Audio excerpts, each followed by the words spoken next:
Good afternoon, everybody, and welcome back to another episode of SpecTalk.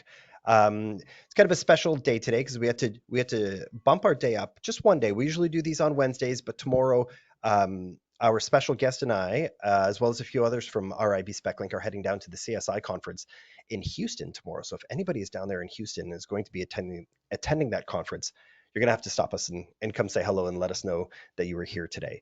So excited for today's. I will try to contain myself, but we'll move forward. Today's going to be an amazing episode. Next slide, please, Alex.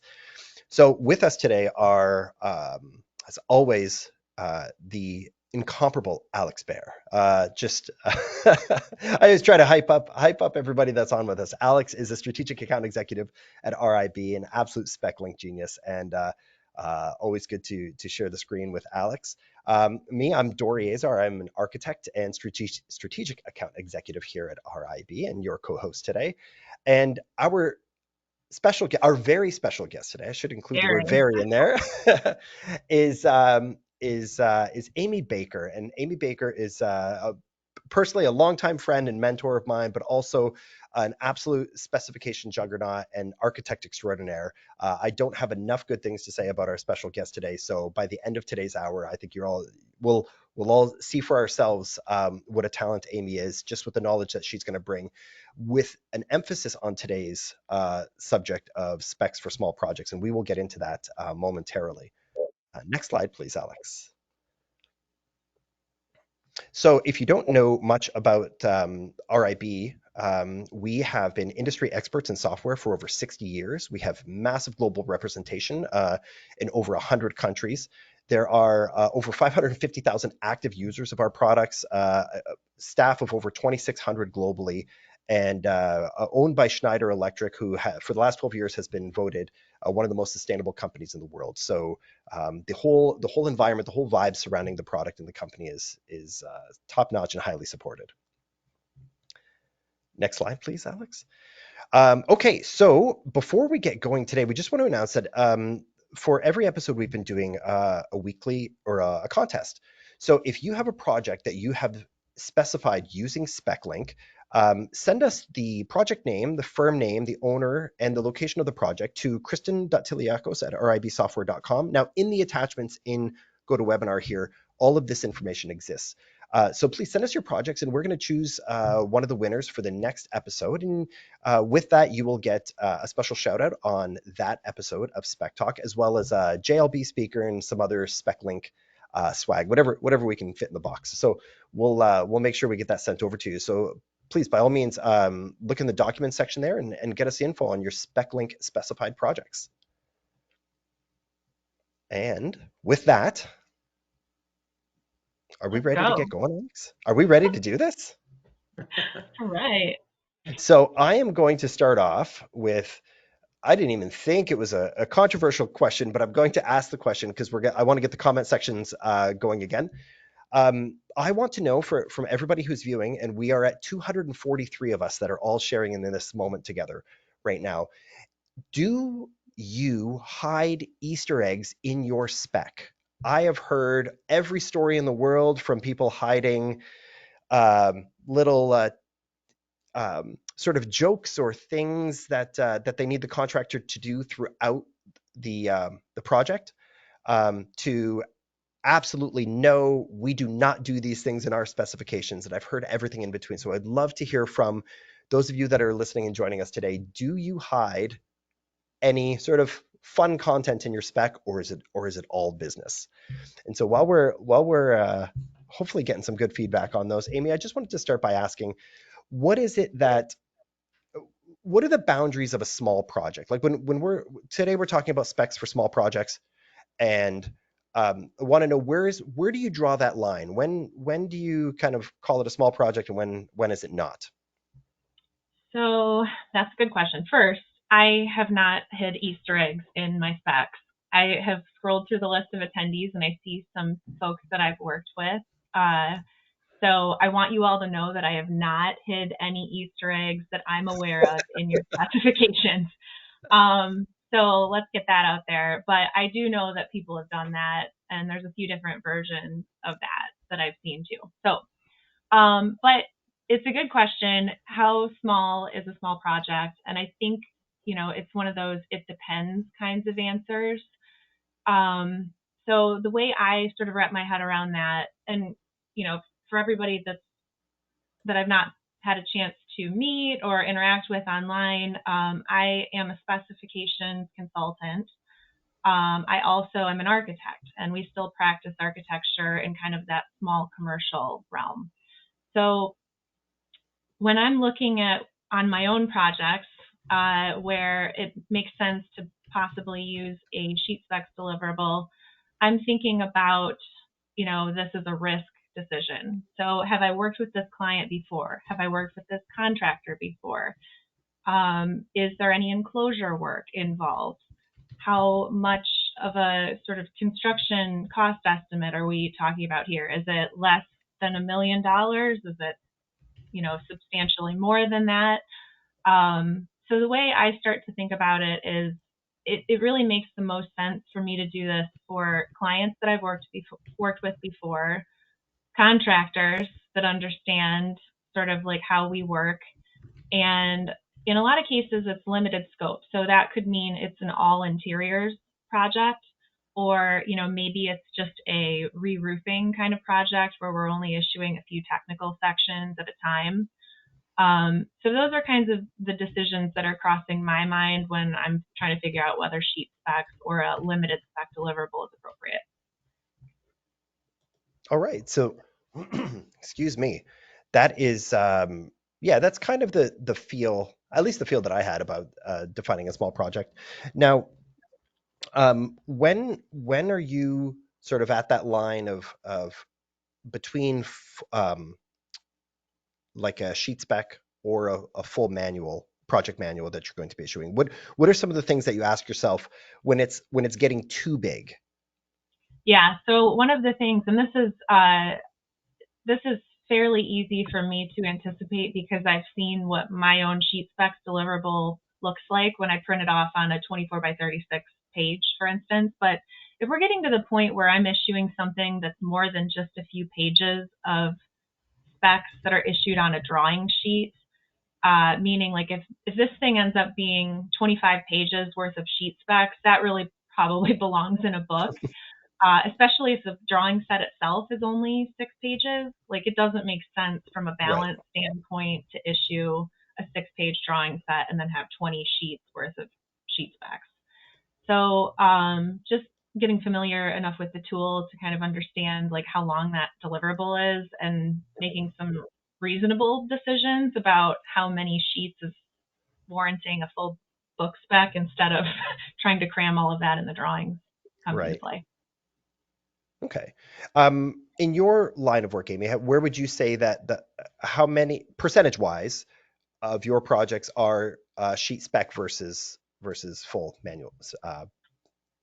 So when I'm the architect of record, and uh, keeping in mind that we do a lot of small commercial, so that could be like a light industrial building, pre-engineered metal building. It could be a restaurant. It could be a coffee shop. It could be a vet hospital, or it could even be like a multifamily residential project.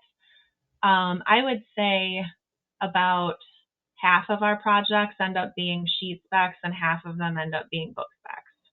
Okay. All But right. I That's mean, interesting. as a consultant, usually what I find is that people are looking to hire out the really daunting, bigger project manual efforts. Mhm. But that's not, I say that, and earlier today I was working on a sheet specs project. So that absolutely happens for a lot of different reasons, where it just makes more sense to that firm for whatever their criteria is to issue sheet specs, and we do provide that as a service too. But that's Fantastic. probably more on the minimal side. Amy, I have a Uh, question for you. What would the answer to that question be 10 years ago? So you say 50-50 today. oh, So that's a good question, and this kind of taps into how sheet specs, as far as SpecLink is concerned, came into existence at all. Um, but sheet specs have been around for a long time, and it's interesting to me that we've kind of gotten to that place without any guidance from CSI. It's not a format that CSI really sort of adopts and says, here's how you do it, here's how it should look on the page, like they, do for regular project manuals. This is kind of a thing that lies a little bit outside the norm. So people have historically approached this in a number of different ways. And to some people, sheet specs means I'm just going to put product listings on the drawings and kind of limit that to just products only. Some people try to issue full 3-part specs on the drawing sheets, and they call that sheet specs as well, and everything in between. So the answer to what do they look like is one that varies a lot by firm. And up until recently, when SpecLink created this tool, people were trying to get spec information into their drawings in a lot of different ways. And I will say, having worked at a big firm previously, big firms use them too, especially big firms that practice in that sort of commercial interiors realm. We see sheet specs used by big firms quite extensively. So I think now that it's becoming easier to put this kind of information on the drawings, we're going to continue to see more of it. I don't think it's going to go away. And I know that like the idea of putting specification information on drawing sheets is an idea that does not resonate with all specifiers. So I do think it's here to stay. I think it existed long before it was a tool in SpecLink. And now that it's easier to sort of get that information on the drawing sheets, I do think people will start to utilize it a bit more regularly when it makes sense for them. Now I'm going to, and well, Alex, I love that you're setting up how sheet specs are going to work. And I'm going to ask Amy for her story on how, so once upon a time, sheet specs did not exist in SpecLink, and they do now. And they are, when I'm doing a product demo, it's like my favorite thing to show people, because you could just see like, if they have their cameras on, their eyes just get bigger and they're like, oh my God, the amount of time that this saves versus formatting columns in like AutoCAD or Revit or whatever software they're using. So sheet specs are in SpecLink because Amy is a power user, and Amy came to us one day and said, hey, this should be in there. Can you tell us that story, Amy, and how it went from 0 to like a prominent feature? It happened fast. So it sort of casually came up in discussion. I was at an MSR about 5 or so years ago as an attendee, and we were doing, those little speed dating sessions, and I was in a session with SpecLink, and I just sort of casually said something about sheet specs, and then we paused there, and the question back to me was, what are sheet specs? And I was like, how is this not a known thing among SpecLink? So I started describing what it was, and then I kind of was talking out loud, and I was like, if I could just use your content and then print it on a really big PDF and then be in charge of what information shows up, at my discretion. And all I need is a tool that makes this print in columns on a really big PDF, not an 8.5 by 11. And the takeaway from that first conversation was like, do you think other people would use this? I absolutely do think other people would do this, because what was I doing? I had sort of created my own sheet specs template or library in AutoCAD. So I had manually put these words in AutoCAD and formatted it to, a drawing sheet. And that's how I was doing sheet specs. And I was issuing it that way for clients too. Before that, I've seen so many different versions of this. People were editing Word documents and then trying to paste the images of each of the 8.5 by 11s onto their drawing sheets individually, which totally sucked. So there were a lot of, if you didn't have like a template, like I had taken the time to do, people were trying to do this in a lot of really clunky ways.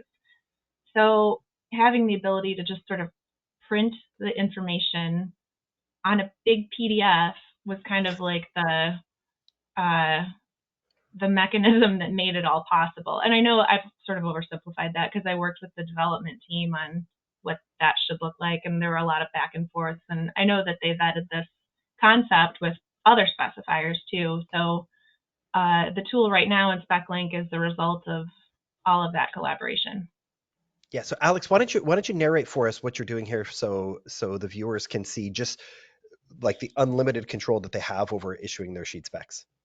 Absolutely. So, I think first and foremost, it's important to note it's all about a single source of truth. And, with specifications, the more versions of specifications you have, if you've got a separate set of, sheet specifications in your AutoCAD or your Revit, you've got to manage those. So, and you have your spec book separately. But with SpecLink, we have the ability to export the specifications for that particular project either to a spec book or to a sheet spec format. So it's just you're driving home that point. It is a single source of truth. It's just one set of documentation that you would necessarily need to manage. So you can take those specifications once edited. We'll also keep them up to date with all the latest and greatest, building codes, manufacturers, things like that. And then you can take that and you can determine the sort of the output paper size. Do you want 32 by 40 inch? You can choose the number of columns, but it's going to take all that information and automatically put it into a sheet specification. And that will go directly out to PDF. So you'll be able to take that and then put that directly into your drawings. And there's some other fun features functionality with there. We'll just kind of show you what this looks like, the basics. So this is going to be our 6-column sheet spec, and we have some particular formatting that we apply, but it's going to automatically populate this. Now, there's definitely going to be situations too where you may want to add a title block, or typically what happens is firms will actually take the sheet spec and then they'll insert that into the title block inside of Revit or AutoCAD. You can do that here. You can take that sheet spec, you can print it out and put it directly into your title block. But a lot of times there's also some, and Amy, correct me if I'm wrong, but there can be challenges with right sizing the title block to fit in the correct place with the sheet spec. So what you can also do here in SpecLink is you have the ability, you can modify the margin. So let's say that I want to take my right margin and kind of pull that in a bit. I can then actually take the title block, and I can put that directly into the sheet spec. So let's see here, certain value. So I just need to kind of tighten up my margins a bit While you do further. that, Alex, I do want to add that, and I get this question asked a lot on demos. The title block will not PDF with the specs off of this sheet. It's just there as a reference, so you know how to adjust your columns, the width of your columns. So when Alex There it ultimately PDFs this, look at that. Yeah, it's like a preview function more than anything. So when we sort of send sheet specs to an architect client, or when we generate them ourselves for our own projects, what we're doing is we're creating a PDF that has the words right-sized to their title block. And all we need to do that is a PDF copy of their title block, just blank, so we can use this sort of preview tool to right-size the words. All right. From there, So, we assume, and the way we kind of explain it is that, depending on if they're using Revit or in some cases AutoCAD, they're either attaching the PDF or linking it if they're using Revit. Well, that doesn't look quite right, but that I might need to massage a little bit, but I'm guessing that the source PDF, the way it came in, it looks like it wasn't like a 24 by 36 size so sheet. the paper size is set to 8.5 by 11. That should be 24 by 36. It never lets me go there. Anytime I import it, it says, hey, your PDF is 24 by 36. Do you want to adjust to that size? Sometimes it does prompt. Like if it will recognize the PDF size, it'll prompt you for that information. But we have a template set up in SpecLink just for sheet specs, which is different than the templates we use for project manuals in book format. And it just kind of cleans it up. We've created it in a way that makes it visually a little bit cleaner, we think anyway. All right. There's some, I'm trying to hold off the questions as long as I can, but there's Ooh, some fantastic questions going. So once we're done demonstrating the functionality of the sheet specs here, we're going to dive into some viewer questions because these are awesome questions. Sure. I think it's important to note while we're talking about functionality that you've also got the ability to easily kind of surf between as you know, or as many users know, we have a full specification. We also have an outline spec, which is just the information in part two. We also have a short form spec, which gives you a little bit of information in part one and part three, I think, minus the manufacturers. So any of these versions will also print to sheet spec. So Amy, I know you mentioned sometimes it is just a part two type of, submittal. So you can easily do that within SpecLink. You can just, convert over to your outline spec and then go back into that sheet specs print menu to export those out. So it is definitely versatile from that output need for that particular project. I would guess that among the people that are using this tool currently, they're probably either printing in outline format or short form. I personally do short Okay. form because I still want all three parts. Okay. Outline usually does part two only. Okay. But I like to have all three parts at least, visible in the sheet specs, but they're abbreviated compared to the full length version. So everybody Okay. does this a little different. The sort of nice thing about this tool is that the specifier gets to pick the level of detail they want printed on the sheet. So like, let's say you had a really complicated re-roofing project and you wanted every single word of a full length spec just to be printed on a 24 by 36 page. You could still print every single word from the full length spec. It would just be a lot longer. But maybe that's appropriate because you're only issuing like a handful of sections that are really, really detailed. So the flexibility really is the key in my mind, and it gives people like full control over how much detail they feel comfortable issuing on sheets. And can we just celebrate for a second how long this would take in other formats? Like if you wanted to toggle between short form and full spec issued as a sheet spec versus a book, like just the options that you have to jump in between or add text or just not having to reformat all that. I am like traumatized by the formatting of text columns in drafting software. So I bring a lot of heat to this topic. You got like a little PTSD about it. Maybe a little bit. I'm working through it, Amy. Okay, I've got my people. We're here for you. Oh, it's so supportive. I'm going to jump into a question now that Michael asked a while ago. So we're getting to the questions now, and this is a really good one, Amy. When using sheet specs, how do you manage this with consultants who are not using SpecLink, i.e., MEP specs? First of all, you should all Yeah. be using SpecLink, but now Amy can answer the rest of the question. So what ends up happening is like with consultants, even if they're providing book format specs, a lot of times, like I'm not familiar with firms that are controlling other firm documents, meaning, the content and the format of it. When I compile even book specs, I'm receiving files from all of the engineers. So I would say, like at the very beginning of the project, it would be a good discussion to have with the entire team to make sure that you're all on the same page about whether specifications will show up in a book format project manual or on drawing sheets. But I also suspect that all of the sort of consulting engineers already have their own version of sheet specs, which they issue as a standard in their own documentation because that's part of their contract documentation. So Okay. Amy, I don't.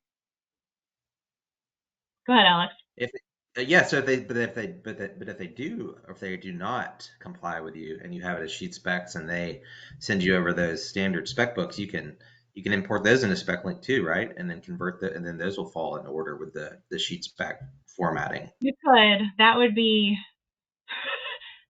wild because they would probably have full length book specs, which would mean to import their Word documents into SpecLink and then issue it on 24 by 30. You'd have probably hundreds of pages of 24 by 36 sheet specs because I am guessing that if they're issuing full length, it would just be absurdly long. So Got I would it. instead encourage everybody to be on the same page about what kind of spec deliverable is required, and then just confirm, like, hey, do you guys have a template for your sheet specs? And I've not yet had an engineering consulting firm that doesn't handle this internally in some way, shape, or form. So this is just a part of their deliverable, just like a project manual book spec would be.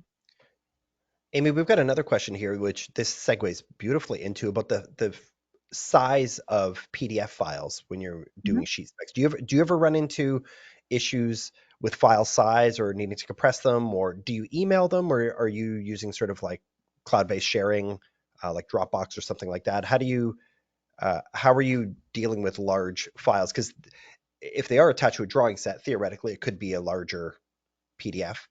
Do you ever run into that? So there's a couple different ways. It depends on how they're piecing the information into their project and what software they're using. So SpecLink, if you're bringing this into AutoCAD, I know can bring it in as like true type text, where the text is editable. It's bringing it in an editable way into AutoCAD. There's also a version where you're just sort of attaching a PDF XREF where it's just an image and you can't edit the text. So there's two different ways to do it in AutoCAD. And I think as far as Revit is concerned, it would just be a linked PDF, which I know people do pretty extensively anyways. So whether it's a linked PDF with words on paper or a link to some other kind of graphic or document, I would imagine the file size is about the same. I do think there's a difference, though, in file size between turning it into editable text versus like a rasterized image. So, it could be an issue, but there's also different options depending on what software you're using and how you're attaching the information. Yeah, and that leads into another question here that Aaron's got about what is your process, Amy, on bringing them into your software? So if you're using AutoCAD or Revit, are you copying and pasting text? Are you just bringing the PDF, linking it into the software? We're linking What's it. you're linking it? Okay. We're linking it. And are you using both AutoCAD and Revit? We are mostly using Revit, but I'm kind of a dinosaur, so if for some reason I'm doing the drawings, I'm probably still using AutoCAD. So, that's we'll talk about that offline. Yes. that's a different situation. Okay. Excellent. Let me just fielding some questions here and jumping on to the next one. Let's see what would be. Oh my God, there's like a zillion questions coming in. Let me ask a question that I had on the side while I kind of go through some of those. Is there something you like or don't like about having the specs attached to drawings? Like, is there sort of better accountability when the contractor has everything in one bound set versus having the I think information in that's a two great separate question. locations? Yeah, so just like architects who have different areas of expertise and different project types they practice in and different scales of projects that they work on, contractors are the same. And in a lot of cases, especially in the small commercial world, the contractors that are working on those projects may also be working on single family residential work. So it's really uncommon, not impossible, but really uncommon in single family residential to issue project manuals in book format. And I think that unless it's a very custom project where you're maybe using commercial materials, but for a single family residence, like most contractors aren't working on those kinds of projects as a single family residential contractor. And if you were to sort of serve up to them a 2,000 page project manual, I don't think that's like a format that they're super comfortable with or familiar with. And in practice, I've not done single family residential work. I've only done small commercial as the architect of record. But I have found that putting information on the drawing sheets for the small commercial projects means that I can readily say, did you print out the full set? Yes, perfect. Then why am I receiving a window submittal that has products that were not specified? So it's really easy to direct them back to the whole drawing set, which we know they have and printed out in one spot. And I found that, working with contractors, general contractors, regularly enough, directing them back to the, 5 or so sheets of sheet specs, they kind of at first get really sick of me saying, like, did you look at the sheet Yeah. specs before you sent me that or before you asked me that question? And they like sigh and they're like, oh my God, that's so annoying. But when they know that it's there and like they can then sort of like pass that on to the subcontractors and make them aware that the information is actually all accounted for in the drawing set that they have, I've noticed that they've actually used that tool to their advantage as well in kind of holding the subcontractors more accountable. That's really interesting. Christian has made a comment here, and we all know who Christian is, right? About, and I'll just read the comment verbatim because it's really interesting. It says, when you're working for, say, a public school district, you can always find the drawings from 1960, but the specs have been discarded. If they had been on the drawings, they would have probably been kept. It's like, yeah, as a legacy point, everything, it would be rare that you would ever separate sheets from a drawing. Christian, we all knew you were smart, but that's a great point. That's a really good point. All right, let's see what else we got here because there's some other good ones here. So, Amy, and this might be a big question. Mark is asking this question, and I think it's an important one. What is your process in selecting which information ends up in short form versus outline versus full spec? Can you speak to that? Yeah, so our process does start with the short form outline full length tool that Alex can probably demo. As I mentioned earlier, we are still issuing sheet specs in 3 parts. So I don't usually use the outline format for sheet specs, but I know that there are firms that have done that, and that's totally fine. I'm sure that they've looked at the difference between the content and the two. But when I'm doing a deliverable, I'm starting from short form. So right out of the gate, by flipping to that sort of condensed specification view, it's already giving me suggestions about what to include and, what gets taken out of a more brief spec deliverable. And it should, it's also good to mention that when I'm talking to new clients about what's included and what's not, when I'm preparing specs on their behalf, we have this conversation because one of the questions they ask is what's not included, because that's a really important question. So the first thing I sort of like walk through is what SpecLink chooses to not include in the short form view. And then, I actually do sort of customize the tags, which filter information down to short form quite heavily in my own masters. So I'm actually adding back information in a lot of cases. Like in SpecLink, you'll notice that like the manufacturer's article is usually not tagged. But if you were to ask an architect early on, what's your basis of design product for that metal panel, the only thing that they can tell you is the manufacturer or the product name. So I tend to add short form tags to the manufacturer's article for that reason, because sometimes like that's really the only bit of information, or that's the first bit of information that an architect selects as the basis of design. So Alex is kind of showing a demo of how to manually re-tag the manufacturer's article or whatever content you want. But usually when I'm looking at anything that's delivered as a final format in short form, I'm thinking about items that have a cost impact or an execution impact. So another thing that I end up manually adding tags to would be like the field quality control article, which talks about testing that gets done in the field. And I know, we all know that field testing usually has a cost to it, especially if the contractor is responsible for that field testing.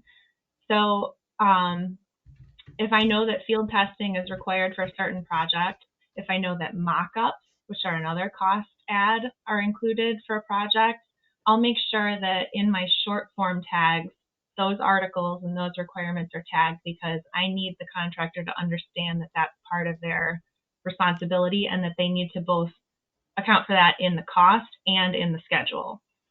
So that's kind of like a really simplified way of thinking about what should be included and what maybe, is left out.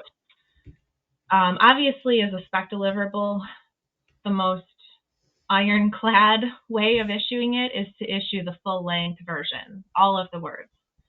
But in practice, like Dory, I know you've had like a lot of experience working on projects with the same contractor, and they're kind of like more straightforward scopes. Maybe they're all interiors.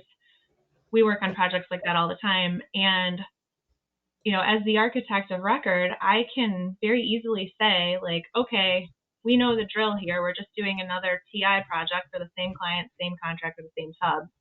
So I'm not going to go to town and detail like 14 pages of millwork details, because we all know when I just elevate it, that's going to be enough to go through the process and get the shop drawings, mark those up, and I don't have to spend all the time developing the details in that level of detail in the drawings. So I like to think that as professionals, we can make that same determination when it applies to specs as well. Like, would it be potentially less risky for me to go to town and develop all of those millwork details? Yeah, but are there a whole bunch of projects that I haven't done that because of that particular situation? Yeah.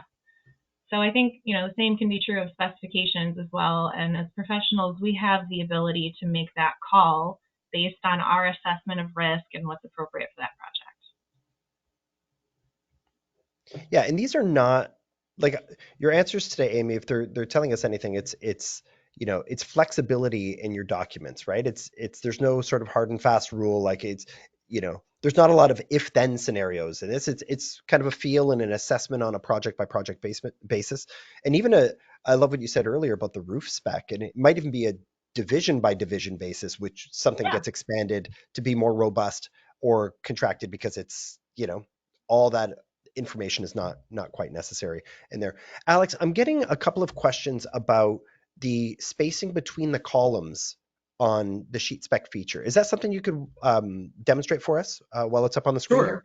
Yeah, absolutely. And just really quickly to expand on your point, you can also print out individual divisions for the sheet specs. So if it is just for roofing, for a roofing redo, you can take that particular, set of specs in that division. So just wanted to kind of make that a note. But yeah, if we come back to the printing menu for the sheet spec page setup, again, we've got different sort of general paper sizes that kind of give the initial scoping of the layout, but then you have the ability really to modify everything from the width through the height, and then also the margins. So I don't know if there's specific questions.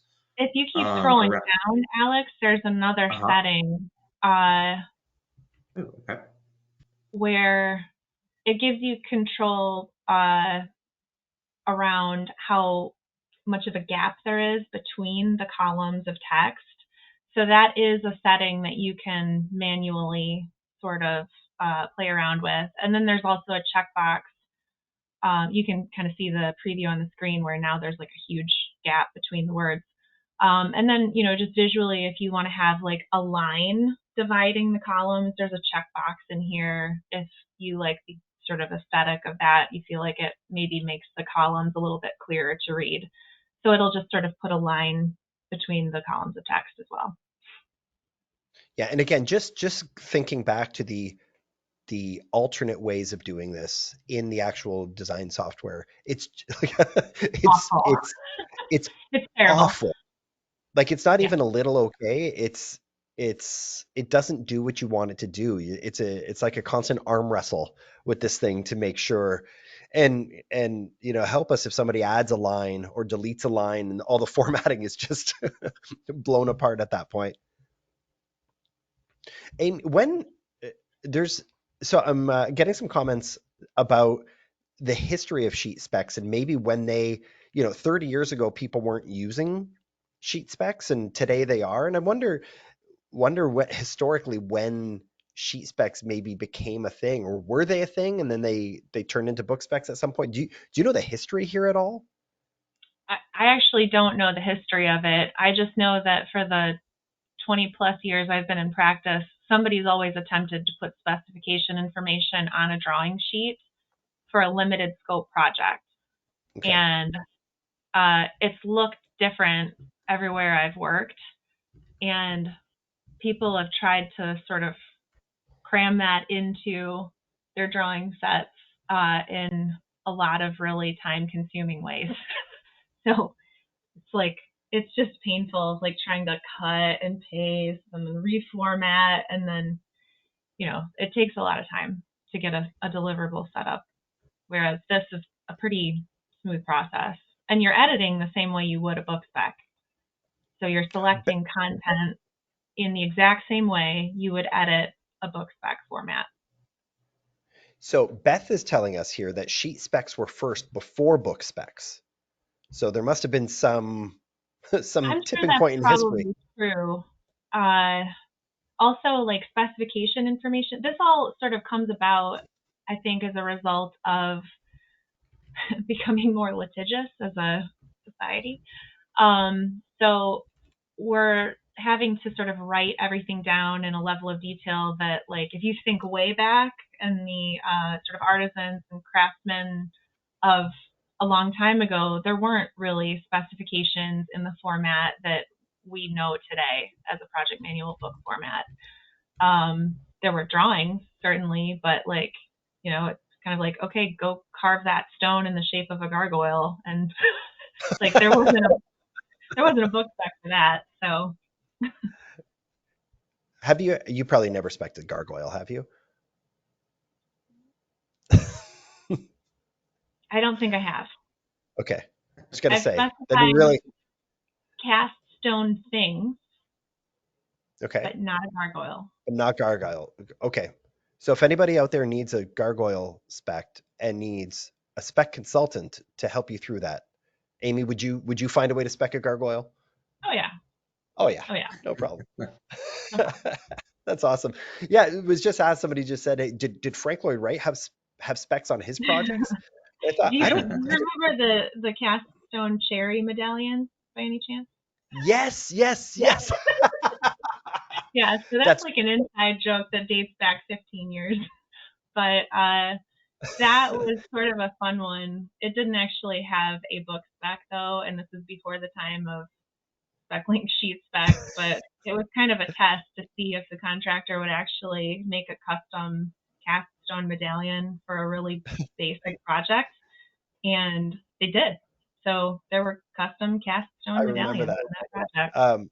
Christian said that gargoyles are in Division 13. So for anybody looking for Okay, that perfect. information, um, so design bid build became big after World War II to control costs through competitive bidding, thus bigger drawing and spec requirements. Okay, so we're Pat's telling us around World War II it may have started to tip in that direction.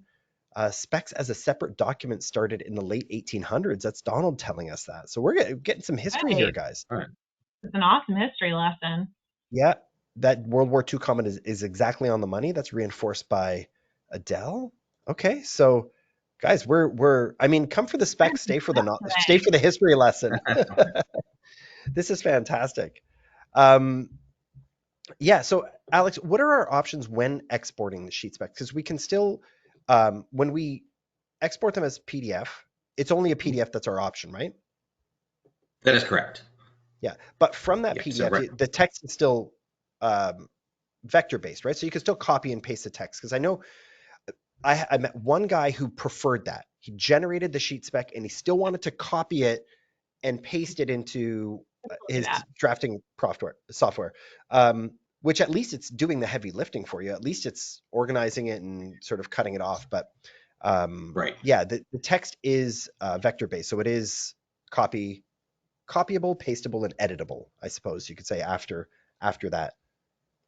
SheetSpecs is really kind of a printing utility, is the way I like to think of it. Like you can edit the specifications exactly the same as you would, regardless of format, and you can include as much detail as you want.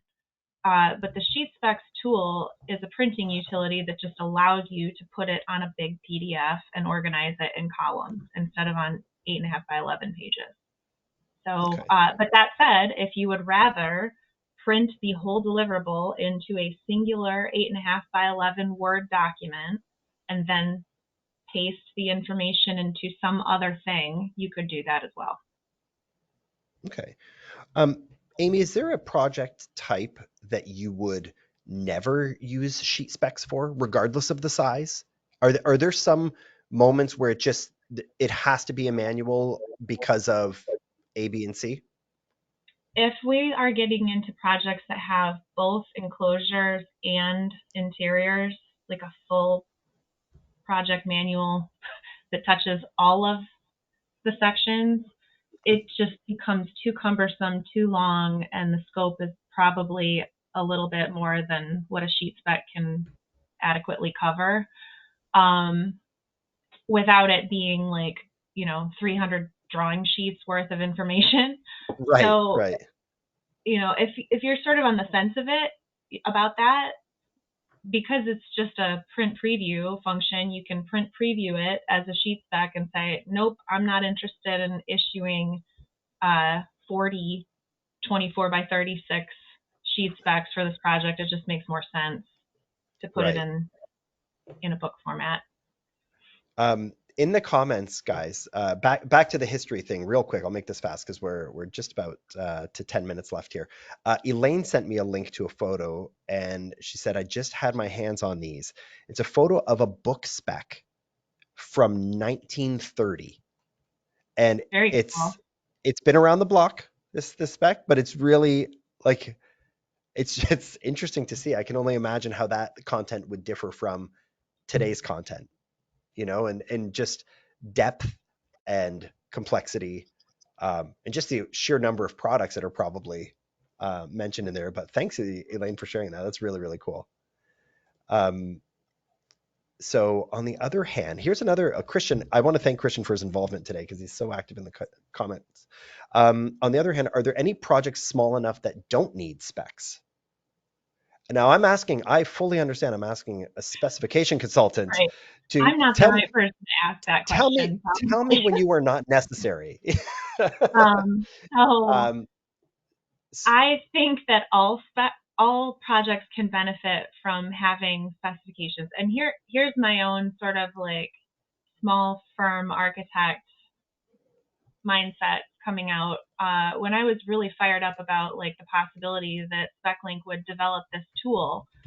And to your point, like most firms in the United States are small firms, meaning under 10 people. So mhm, that's a whole lot of people that may have trouble justifying a big full-blown spec software price, and it's daunting. Like if you've never written specifications before, it can be really daunting to kind of dive in and say, okay, well, today I'm going to issue a 2,000-page document. Like, good luck.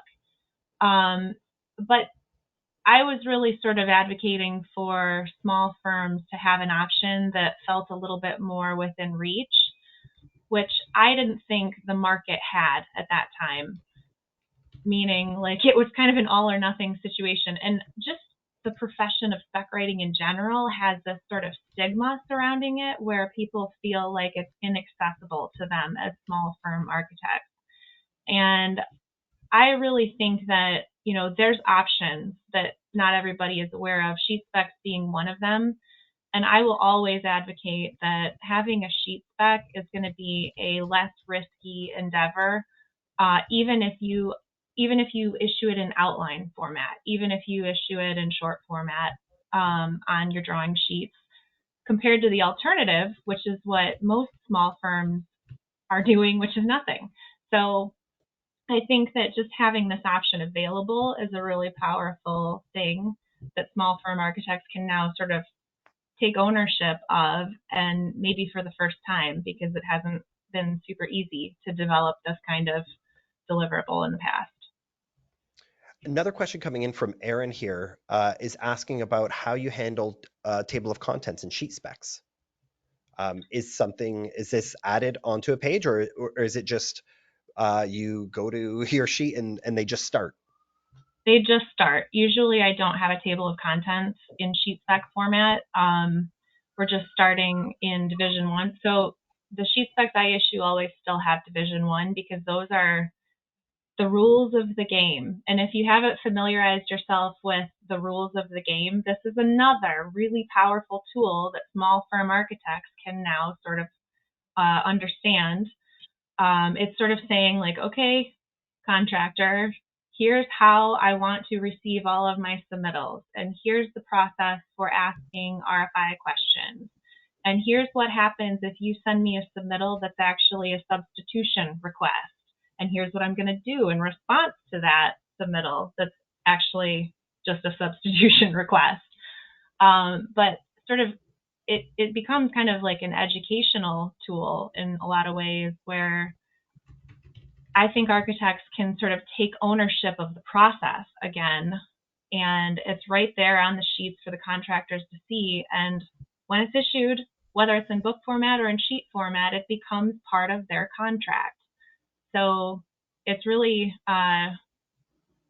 it's really powerful to sort of like use that to your advantage to kind of manage the process. Virginia's got a really interesting question here next, Amy. The question is, if you need to issue a front end book manual, so Division 0, Division 1, would you still do technical sheet specs? So would you ever separate divisions? I think you can do this a few different ways. Like some architects, some firms have standards where they have like a G series. This is the very beginning of their drawing set, and they call that the general document. So a lot of times that's the code summary, that's the drawing index, that's stuff that applies to the entirety of the project, regardless of discipline.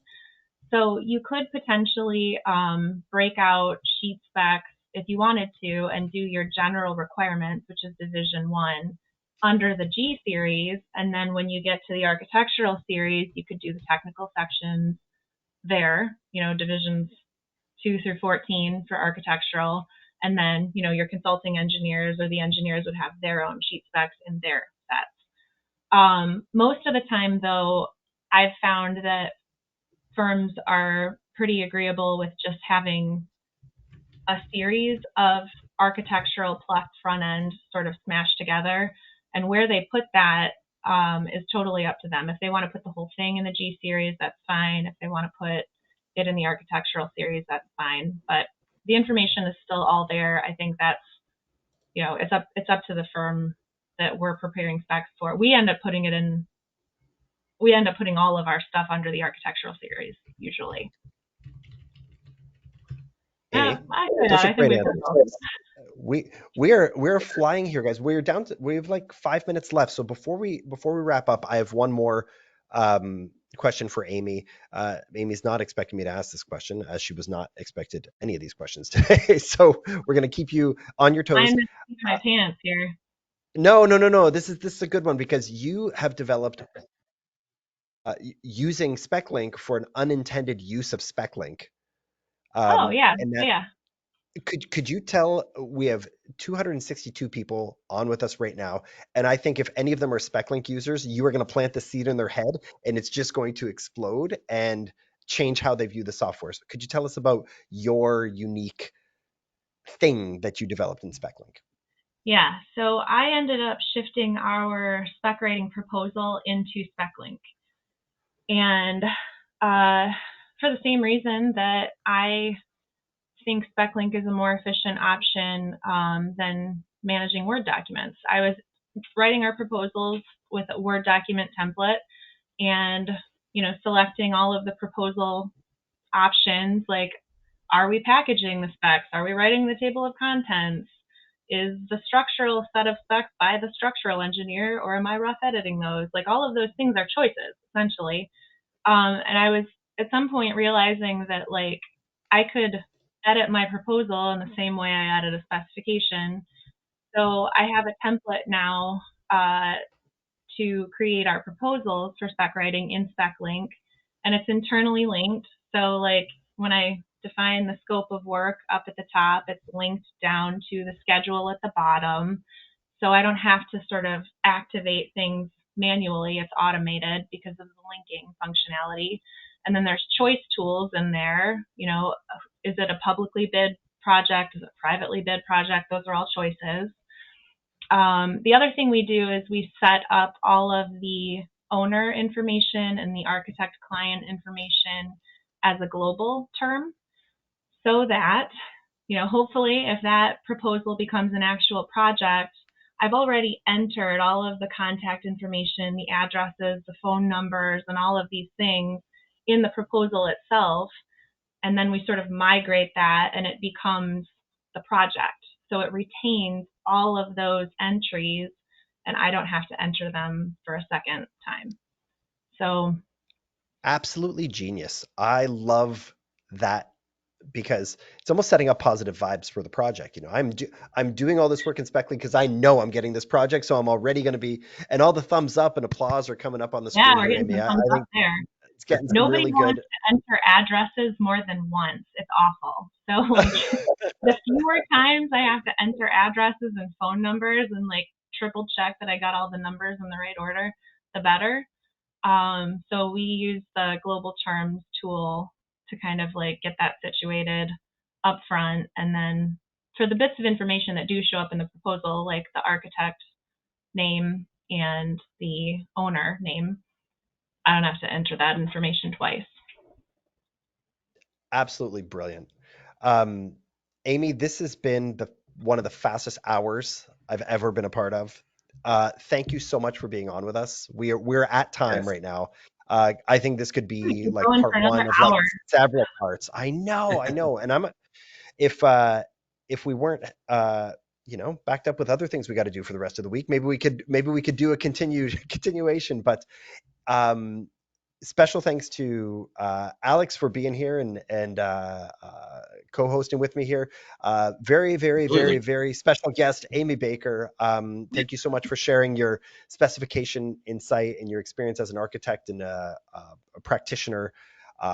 This is I learned some stuff today. I know everybody. The comment sections were fantastic. A lot of love on the screen coming in for you. So again, thank you Awesome. very much for being here, guys. Don't forget to take advantage in the document section, in the material section up at the top. You can find the information you need to submit your project for some special recognition by us. And join us on Tuesday, October 30th.